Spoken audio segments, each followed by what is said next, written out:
Welcome to the Workamper Show, brought to you by Workamper.com. This podcast helps you discover how to finance your RV travel dreams.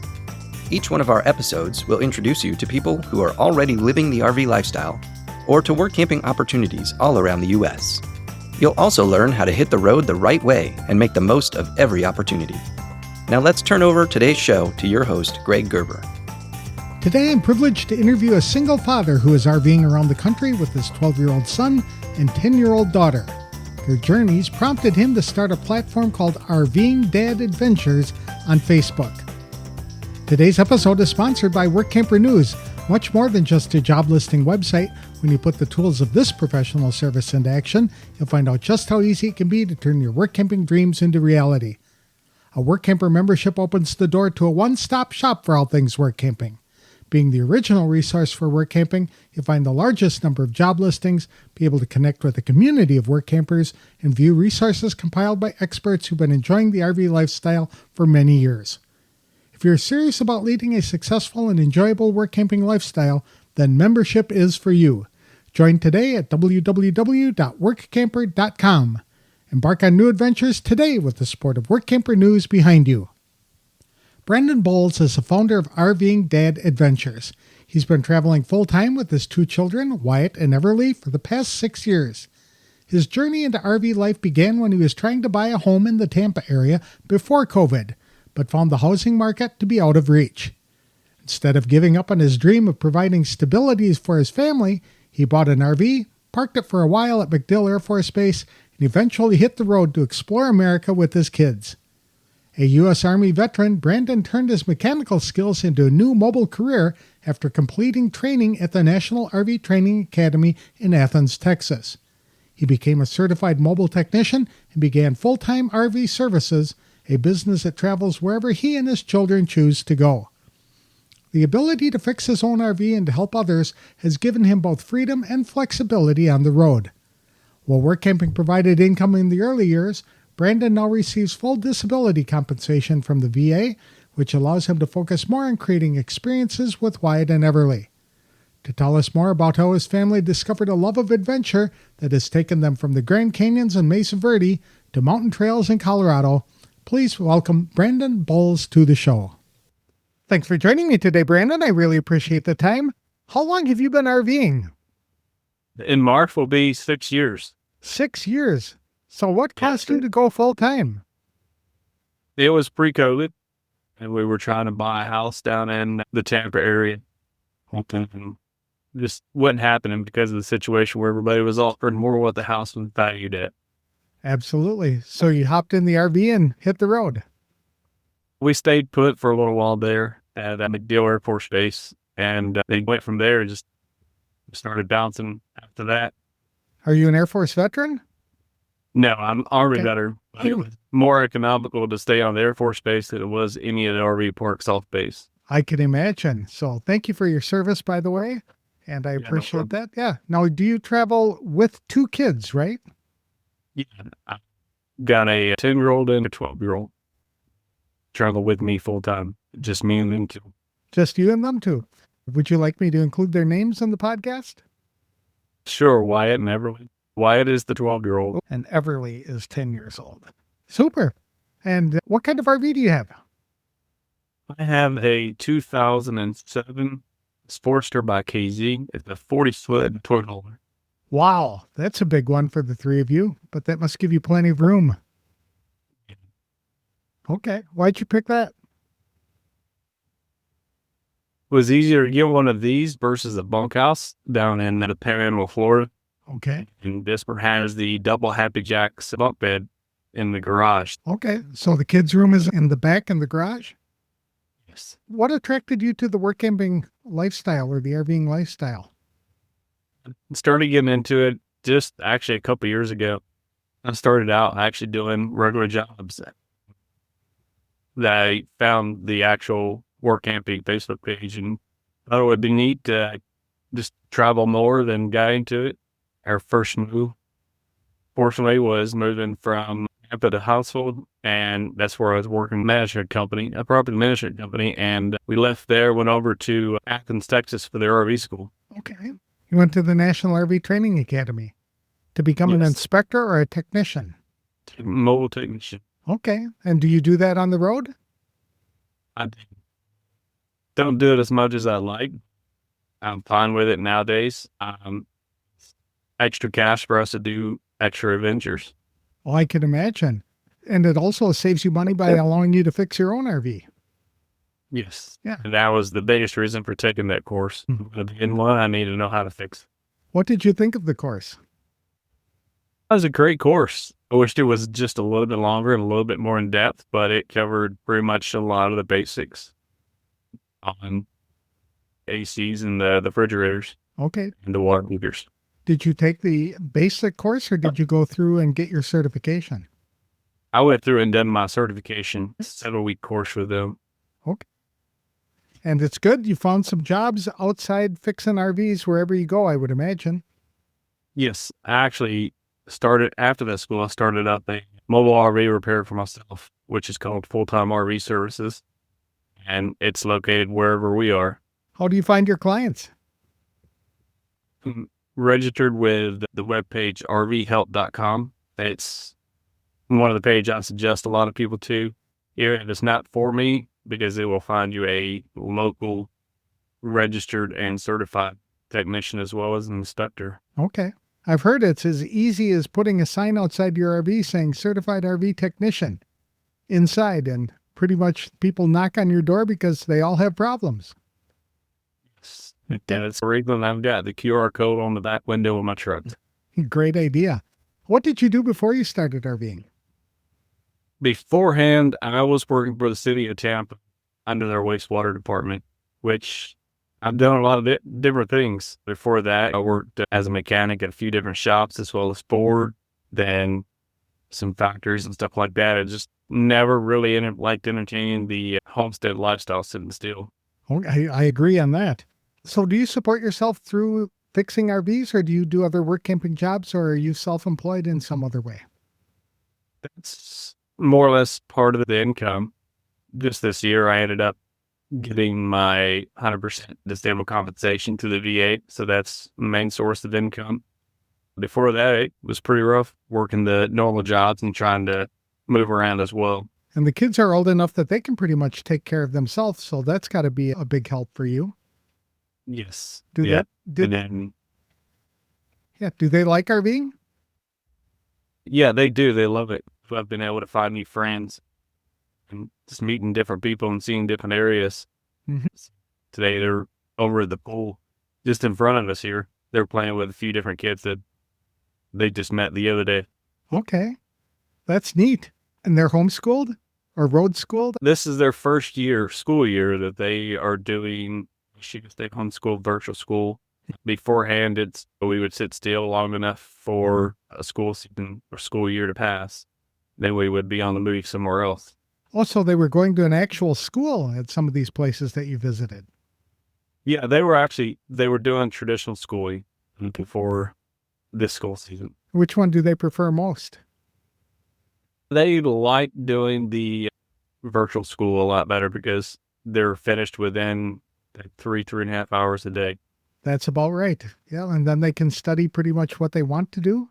Are they allowed to do that in that school? Yes. Okay, cool. What kinds of things do they like to do when you're RVing? The big thing is just going out on our little adventures and seeing the different places. Like on our way here, we were able to see Mesa Verde, go out to cliff dwellings and stuff like that. We stopped and seen the Grand Canyon. We stopped and boondocked in between Silverton and Ouray for about a week, and we seen both of the places there. Okay. What are some of the favorite places that you folks have visited? So far, I believe that would be the Grand Canyon here recently. Okay. Super. Have there been any other states that have been really outstanding for you? We weren't RVing. We was RVing, we just didn't have an RV with us. When we delivered an RV from Alabama up to Montana, we stopped at Yellowstone National Park on our way back from there. That should keep you busy. Yeah. Yeah. Okay. Have you faced any challenges on the road? Like our actual first year work camping was our biggest challenge once we become a little bit more nomadic. The place that we went to had promised us 40 hours a week, and that was before I got the 100% compensation to the VA. So I really depended on the income that I was making with them. I was only collecting like 20, 22 hours a week with them. That would be hard. Yeah. So we had to end the season with them way early and head back to where we knew we could make income. Okay. What kind of work camping jobs have you done? That first one was working housekeeping, which will take a toll on your body. I can imagine. Yeah, because there was, I think, 40-something cabins, as well as a few different apartments, then cleaning some hallways and stuff like that in the main building. And the restrooms, I'm sure, shower houses. They didn't have shower houses. Okay. Cleaning the laundry house was hard, but it was easy. What are some of the favorite perks that you've been able to enjoy while you've been out RVing? The best one for all three of us was this summer. We worked at a resort in Colorado, and we were able to use their razors that they rented out because I was working in the razor shop. So we were able to take a day off and just go ride a razor all day long, go through the mountains. We ended up going to St. Elmo, being the chipmunks over there, to riding up to American Flag Mountain, which about a 2,500 foot elevation change from the RV resort. Tell people what a razor is. They might not be familiar with that. Razor is it's a Polaris side by side. You can get them a 2-seater or 4-seater. These were anywhere from a 23 to 2023 or 2023. That one, go back. A question. What is a razor? Some people might not understand what it is. A razor is it's like a side-by-side or a off-road vehicle. These were Polaris Razor 1000s. So you can get them in a 2-seater or a 4-seater, and it's a vehicle that you can travel trails off-road. Okay, so they're an ATV pretty much. Yeah, UTV. Okay. Utility. I've heard of razors, but they've been the little scooters that the kids are using as well. Yeah. Okay, so this is a bit different from that. Okay. And so you got to get out on that as a family and go out there and find some adventures. What kind of adventures are you most attracted to? Just being able to get out and see nature. That's the biggest thing. This year, we've seen bear, we've seen moose, elk, everything like that up in Colorado. Just being able to see stuff like that it's cool. Do you plan the trips in advance, or do you pretty much go on your own and decide that it's time to move? We have just been winging it. We really don't plan much of anything. It just, I don't know, it makes things easier, but at the same time, it makes things a little more stressful. I can imagine it's a little more challenging. The kids are okay with adapting wherever they go? Yes. That's one good thing living this lifestyle they will get is to be able to adapt and overcome the challenges of life. I can imagine. And where are you going to spend the winter this year? This year, we are spending it over in the southwest corner in Arizona. We found a little nice little RV park that has a pool, hot clubhouse, and a beach on the river. Okay. And is this closer to Quartzsite or closer to Yuma? It's actually closer to Quartzsite. It's just before you enter California on the I-10. Okay. A little place called Amberburg. Very good. How'd you pick that, or why did you pick that? How I picked it, I'm not really sure, other than I showed the kids that it had a pool and a hot tub, and they were down. But the big reason I chose it was so we could be here for the Quartzsite RV show in January. Okay. Are you thinking of upgrading? I would like to.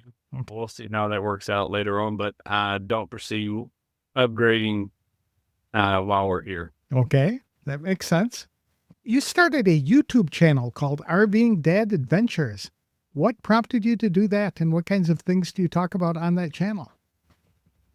The big thing that prompted me to do that was to be able to show the rest of the people I know our adventures without having to send each and every one of them the videos, pictures that we do.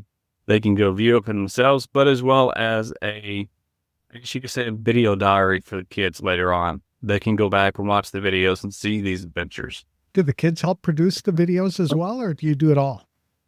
In the beginning, we have pretty much let me do that, but they're starting to get into want to shoot videos as well as work on learning how to edit the videos for us. Okay. What are some of the video topics about? It just really depends on what we pick and choose to do for our adventure. I think the last video we actually did was for our adventure over in Ouray and Silverton. We may have put out a short video. Really wasn't a, what do they call it? A reel, I think, on Facebook?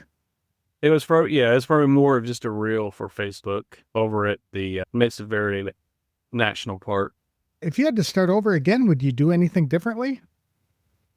I probably would. Probably would have not bought the first RV that we bought, which was just a small 28-foot bunkhouse with no slides. I probably would have tried to purchase a bigger one then, because 13 months in that thing was like living in a storage building with the kids. Oh, yeah, I can imagine that would be difficult, especially without a slide. That's tight quarters. Yes. Yep. So while we were in that RV, we had to make sure that, with me being 6'2", we had to make sure that there was a shower house, because a small camper like that does not have a accommodating shower. That can be a challenge. You're right. So having to rely on the bathhouses would be important at that point. I remember what I was going to ask. You had posted a video about your kids and how you marveled at their ability to make friends instantly whenever they come into a campground. Is that still true? And how do they do this? One of the big things that we do is we'll get up after getting here and setting up the next day. We'll go walk in the RV park, and they'll look for RVs that have kids bicycles. They'll seek them out. That way they've got other kids to play with. Okay. They don't have any problem with making short-term friends? No. Actually, they still talk to a bunch of the friends that they've made throughout our adventures, all the way back to some friends they made when we first started in Florida. They still play some of the online video games with them. That makes sense. Do you belong to any of the full-time family organizations? I do not. I'm actually looking into getting in some of those. I just haven't really took the time. Okay, fair enough. Do you have any advice for people who might be considering becoming a work camper with or without children? With children is, I guess, those things, make sure that you've got a little bit of savings to accommodate for when you get to a bad job that isn't fit for you. Without kids is get out and do what you can, and if you don't like what you move on to the next one. And the glory about this. Right? With kids, is that more difficult to just move on? It can be. You got a little bit more of an issue depending on how you do. In our beginnings, where we were doing traditional schools, it was a little bit harder. Now that they're virtual school, it's a lot easier.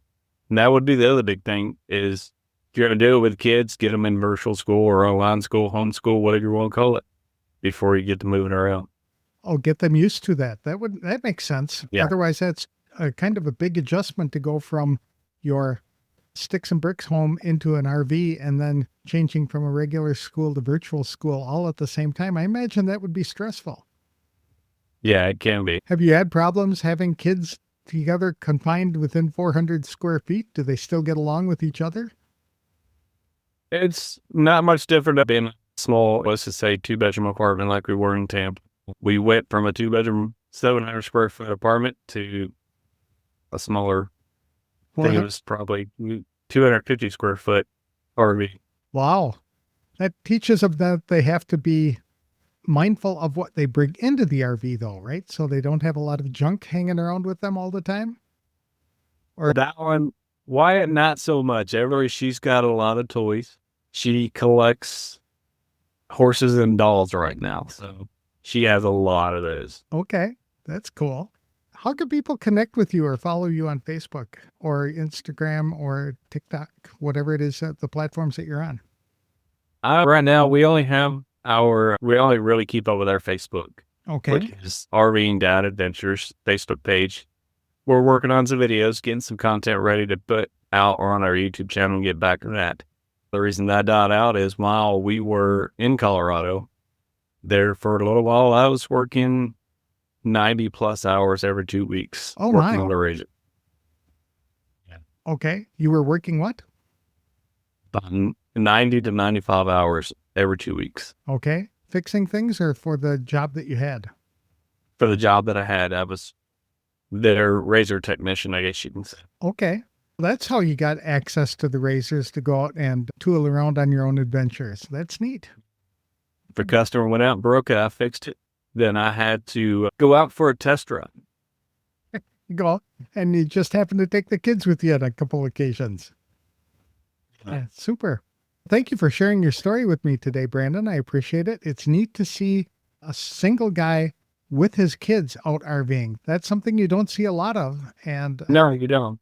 And there's not much of a group of guys that do it, or even there's a lot of women that do it by themselves. Men, there's not a lot of it. how do you maintain your friendships? Or are you as good as the kids at making new friends at every place you stop? I'm good at making friends, but I choose to be more reclusive, I guess you could say. Okay.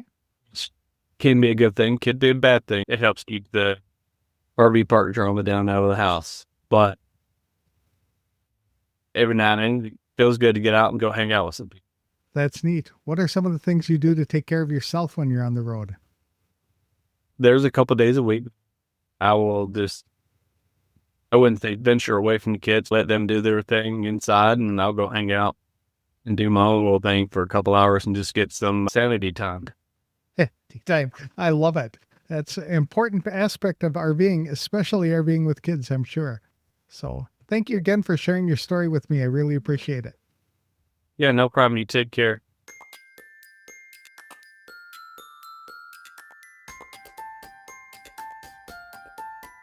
Brandon Bowles and his kids call themselves adventurers, and that's exactly what they are. They've hiked national parks, explored cliff dwellings, and spent summer days riding Polaris racers through the Colorado mountains. For Wyatt and Everly, life on the road means discovering new friends at every stop, often just by spotting bicycles in neighboring campsites. They've learned that community doesn't depend on staying in one place, rather it's about making connections wherever they may be at the moment. RV'ing Dad Adventures has also become a kind of a digital scrapbook for the family. What started as a way to share photos and videos with relatives has turned into an inspiring platform that encourages other parents to bring their children along for the ride. Each video serves as a living diary, capturing the laughter, challenges, and discovery of a family growing up on the move. Brandon hopes his kids will one day look back on those memories and recognize how much they learned about life, resilience, and freedom. When he isn't creating content, Brandon works on his RV and finds quiet time to recharge. He doesn't plan every stop, he prefers instead to let curiosity guide the next adventure. This flexibility has helped his children learn to adapt quickly, handle change, and appreciate the small joys that come from living simply and intentionally. If you'd like to follow Brandon and his family on their travels, visit their Facebook page at RV'ing Dad Adventures, where he posts updates, videos, and photos from their ongoing journey. Through his Facebook community and YouTube channel, RV'ing Dad Adventures, Brandon shares glimpses of their travels and offers encouragement to other families who want to make their road into a classroom and playground. Brandon's story is a reminder that the RV lifestyle isn't just for retirees or couples. It can also be a way for single parents to deepen family bonds, create lasting memories, and show children how to live with courage and curiosity. That's all for this week's show. Next time I'll be speaking with an employer about opportunities to work inside one of America's most popular national parks. I'll have that interview on the next episode of The Workamper Show. If you would like to be featured in an upcoming episode of The Workamper Show, I encourage you to schedule an interview with me at www.workampershow.com.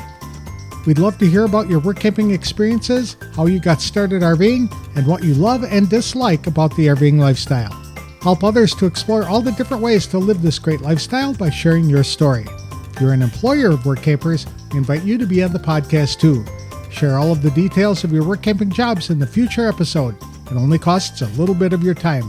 Schedule an interview with me today by going to workcampershow.com. You'll find the schedule buttons at the bottom of the homepage. Thank you for listening.